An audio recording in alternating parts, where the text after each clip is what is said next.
ভাই, আমার বাড়ি তো গাইবান্ধা। টুঙ্গি বাজার নামার পরে আমার মোবাইল মানি ব্যাগ সব হারাই গেছে গা। আমার কাছে কোনো টাকা নাই, আমার কিছু টাকা দিবেন, আমি বাড়ি যাব। হ্যাঁ বেড়া সর, তোর মতো কত ধান্দাবাজ রুডে গাড়ে পাওয়া যায় বেশি। আইসোস করতে বাটপার সিটারি করতে ধান্দা করতে আইসোস, সর আনতে সর। বহুদিন পরে ছুটি পাইছি, আজকে টিকিট কেটে নিয়ে আসলাম। ট্যুরে গাইবান্ধা যাম, যে ভাল লাগতেছে রে ভাই আজকে আমার। ভাই তাহলে ট্যুরে যাবেন, গাইবান্ধা থেকে আমার জন্য কিছু নিয়ে আইন। ঠিক আছে, নিয়ে আসবো, এটা নিয়ে তুই চিন্তা করিস না। তাহলে তুই যা। আচ্ছা। হ্যালো, ভাই, আপনাদের এলাকায় আসার পরে আমার মানি ব্যাগ হারাই গেছে গা। যদি কিছু টাকা দিয়ে সাহায্য করতেন আমি বাড়ি যেতে পারতাম। হে মিয়া, তুমি কি আর কোথাও জায়গা পাইলা না?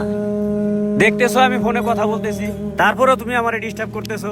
তোমার মানি ব্যাগ নিছে না কি নিছে সেটা আমার দেখে কোনো লাভ নাই। যাও এখান থেকে। কইতে যে আসে এসব ধান্দাবাজ, মিজাজটাই গরম করে দিল। আমার মোবাইল মানি ব্যাগ সব তো হারাই গেল গা। আমি কার কাছে গিয়ে সাহায্য চাই? ভাই, আমার মোবাইল মানি ব্যাগ সব হারাই গেছে গা। কিছু সাহায্য করতে পারবেন আমাকে? যাক, একটু পরে মানে বাসটা ছাইরা দিব, বাড়ি যায় ব্যাগ ট্যাগ গোছাই নিয়ে আই। কে ফোন দিলে এই সময়? হ্যালো, কি ছোট ভাই হাসপাতালে ভর্তি? আচ্ছা, আমি আইতাছি। ভাই, ব্যথা পাইছেন?